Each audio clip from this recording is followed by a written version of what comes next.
अस्सलाम वालेकुम फ्रेंड्स, कैसे आप सब? I am sure all are fine. This is Mubashar Iqbal Chauhan, advocate high court and lecturer. आज का हमारा टॉपिक अवेयरनेस के पॉइंट ऑफ व्यू से बहुत ज़्यादा इंटरेस्टिंग है। अगर आप प्रैक्टिकल लॉयर हैं, जज हैं या एलएलबी स्टूडेंट हैं या एलएलएम की रिसर्चर्स हैं तो ये लेक्चर आपके लिए काफ़ी अहमियत का हामिल है। हमारा आज का लेक्चर है interim bail and ad interim bail. Ad interim bail क्या होती है? बहुत कम लोगों ने ये वर्ड सुना होगा। इंटरम बेल तो मुमकिन है बहुत सौ ने सुना हो। एड इंटरम बेल क्या होता है ये बहुत कम लोगों ने सुना होगा। तो आज हम इसी टॉपिक को डिटेल से डिस्कस करेंगे ताकि इसके तमाम एस्पेक्ट्स, अगर आपके पास ज़मानत का केस आता है या आप जनरल पब्लिक में से हैं और अपनी ज़मानत करवाना चाहते हैं तो ये लेक्चर आपके लिए खासी अहमियत का हामिल होने वाला है। क्योंकि जब भी आपका पाला पुलिस से पड़ना है तो ये पुलिस से आपको बचाने के लिए बहुत ही स्ट्रॉन्ग एक दीवार, एक किला साबित होगा।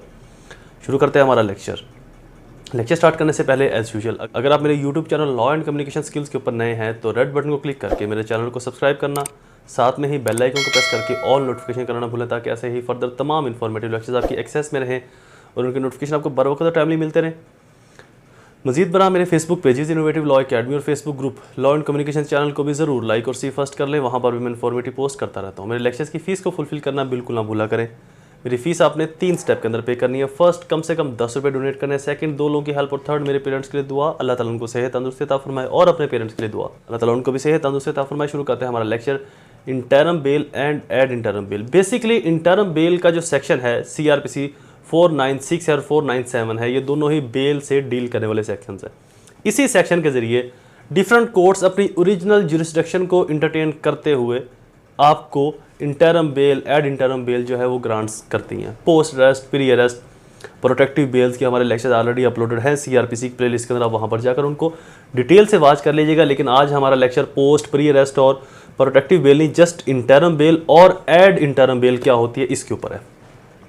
सबसे पहले किसी भी शख्स को अगर ख़तरा लाहक हो जाए कि जी मेरे ऊपर FIR हो गई है या होने वाली है या हो सकती है, इस जुर्म के अंदर मुझे इन्वॉल्व किया जा सकता है, मुझे फंसाया जा सकता है, तो वो शख्स इमीडिएटली अपने डिस्ट्रिक्ट के सेशन जज साहब के पास या हाई कोर्ट के पास भी जाकर, जनरली ये सेशन जज साहब के पास जाकर अपने डिस्ट्रिक्ट की या किसी भी डिस्ट्रिक्ट के सेशन जज साहब, ऑनरेबल सेशन जज साहब के पास जाकर इस बेल को फाइल किया जा सकता है।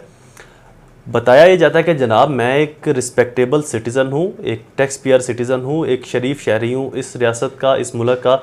मेरे ऊपर फ़लाँ लोगों ने पॉलिटिकल इन्फ्लुएंस के अंदर आकर या किसी और फाइनेंशियल इन्फ्लुएंस के अंदर आकर पुलिस वाले ये FIR दे रहे हैं या दे दी है, तो लिहाजा मेरी गिरफ्तारी से मेरी इज़्ज़त नफ्स बहुत ज़्यादा मजरूह होगी।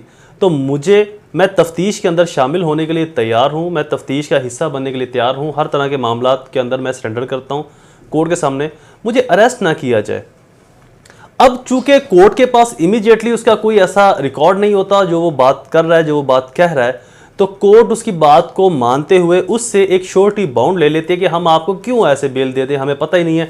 तो लिहाजा जिस केस के अंदर आप कह रहे हैं कि आपको गिरफ्तार किया जा सकता है, उस केस की नोयत के हिसाब से कोर्ट उस शख्स से सिक्योरिटी ले लेती है, श्योरिटी बाउंड या मचल के बेल बाउंड ले लेती है कि जी आप अपने इतने बेल बाउंड सबमिट करवा दें और उसके बाद हम आपको एक पैमाना दे देते हैं, एक आपको आज़ादी का परवाना दे देते हैं।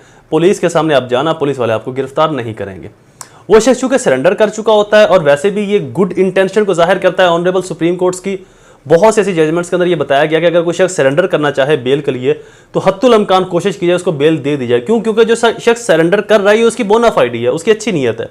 अगर उसने जुर्म किया होता और सरेंडर ना करना होता तो बेल के लिए अदालत में आता ही क्यों? अब जब वो अदालत में आ रहा है और अपनी सिक्योरिटी, अपनी श्योरिटी देना चाह रहा है कि जी मैं आता रहूँगा, तो मुमकिन हद तक उसकी बेल ले ली जाए। लेकिन आम तौर पर सोसाइटी में ये इम्पैक्ट है, ये एक सोसाइटी का एक बिहेवियर है, थिंकिंग है कि जी जिस शख्स की बेल हो जाए केस खत्म। ऐसा बिल्कुल भी नहीं होता। बेल एक लीगल एंटिटी है, एक लीगल एस्पेक्ट है। ट्रायल के अंदर सज़ा का होना या जजा का होना एक अलग चीज़ है। तो लिहाजा ये हरगिज़ मत सोचेगा अगर किसी मुलजम की, अक्यूज़ की बेल हो गई है तो वो ट्रायल से भी बरी हो जाएगा।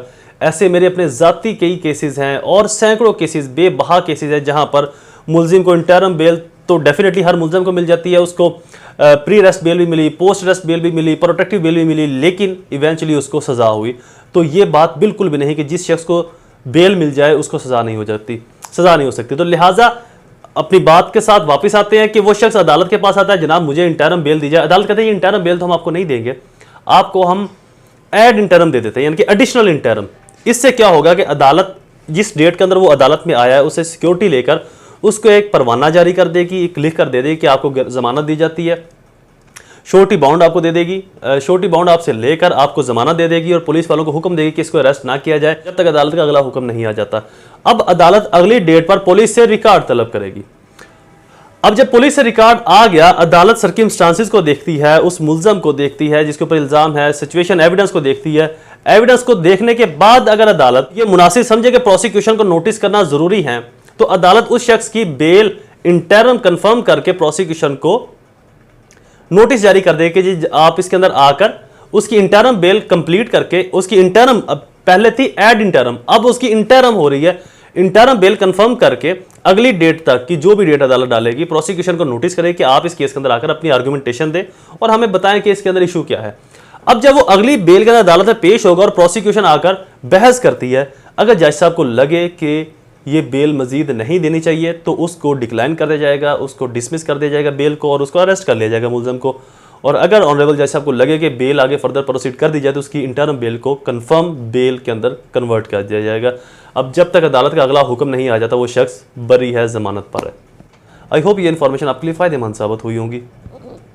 ऐसे ही इन्फॉर्मेटिव वीडियोज़ को सुनने के लिए मेरे चैनल को सब्सक्राइब करना, बेल आइकन को प्रेस करना बिल्कुल ना भूलें। दोबारा हाजिर होंगे ऐसे ही किसी और इन्फॉर्मेटिव लेक्चर के साथ। तब तक मुझे अपनी दुआओं में ज़रूर याद रखें। अल्लाह ताला आप सबका हामी और नासिर हो। वस्सलाम।